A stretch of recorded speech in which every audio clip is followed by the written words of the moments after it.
होता है, परचेज़ का हो गया।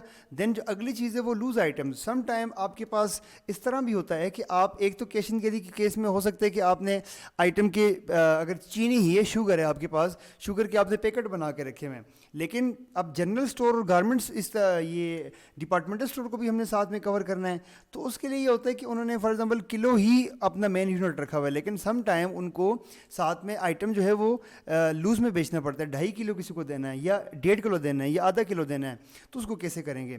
फॉर एग्जांपल मैं शुगर का कोट रखता हूँ 100, मैं इसको शुगर कह देता हूँ और कंपनी को मैं डैश कर देता हूँ। आप ये कहते हैं कि मुझे शुगर जो है वो 140 रुपये की मुझे पड़ती है और 160 रुपये मैं मार्केट में सेल करता हूँ। मेरे पास, मैं इमेजिन करता हूँ कि ऑलरेडी मेरे पास 30 किलो पड़ी हुई है या 40 किलो मेरे पास चीनी पड़ी हुई है। अब यहाँ पे एक ऑप्शन है पीसेस पर पैक का। यहाँ पे सारी गेम होती है कि पीसेस पर पैक के अंदर आपने 1000 लिख देना है। 1000 से मुराद ये कि इस 1 केजी चीनी के अंदर, ये जो मैंने केजी का रेट लगाया और यहाँ पे लिखे मेरे पास 40 केजी पड़े हुए हैं और 1 केजी के अंदर मेरे पास 1000 ग्राम होते हैं। तो आप जब ये 1000 ग्राम लिख देंगे तो उसमें फिर आप यहाँ पे आइटम आपको आके सेव कर दें। इसके अलावा हमारे एक आइटम होते हैं शुगर, जैसे चीनी।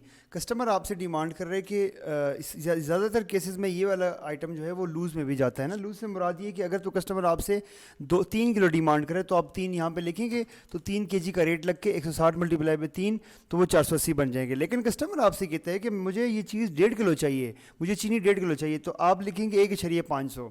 1/500 से मुराद है कि 1 किलो और 500 ग्राम। कस्टमर आपसे अगर कहते हैं 1 किलो और 250 ग्राम, तो इससे मुराद है 1.25 किलो, ठीक है। या अगर सिंपली आप कस्टमर कहते हैं मुझे 500 ग्राम चाहिए, तो आपने 0.500 या 0.500 लिखेंगे, तो उससे ये होगा कि आपका सॉफ्टवेयर जो है, देखिए 160 रुपये किलो है, लेकिन मुझे आधा किलो चाहिए थी, तो सॉफ्टवेयर ने 80 रुपये रेट लगा दिया है। इस चीज़ के लिए ज़रूरी है कि आपका यहाँ पे जो आपने शुगर का आइटम बनाया हुआ है, इसके लिए पीसेस पर पैक आपने यहाँ पे 1000 रखना है, कि सॉफ्टवेयर को बताना है कि इस एक आइटम के अंदर 1000 ग्राम है। जैसा कि मैं यहाँ पे आता हूँ एडिट में, एडिट प्रोडक्ट, यहाँ पे मैं लिखता हूँ जी शुगर, तो यहाँ पे मैं देखता हूँ कि सॉफ्टवेयर के अंदर पीसेस पर पैक हमने जो रखे हुए हैं 1000 है। जिस आइटम के लिए आपने यहाँ पे जितने भी पीसेस रखे होंगे, तो मैं उस हिसाब से इस आइटम को लूज़ में बेच सकूँगा। अदरवाइज़ आपका आइटम जो है वो एक से लूज़ में नहीं बिकेगा। तो अगर आपको ज़रूरत पड़ जाती है ऐसी, तो आप यहाँ पे आके पीसेस पर पैक को ठीक करके 1000 करके, या आप 1000 के अलावा दर्जन में भी अगर आप बेचना चाहें, तो आप वहाँ पे 12 कर देंगे पीसेस पर पैक को। फिर यहाँ पे वो दर्जन में से जितना भी लेना चाह रहे हैं, अगर आधा दर्जन लेना चाह रहे हैं तो 0.6 कर लेंगे आप यहाँ पे सेल करने के लिए, ठीक है। तो इस तरह आप किसी भी आइटम को लूज़ में बेच सकते हैं।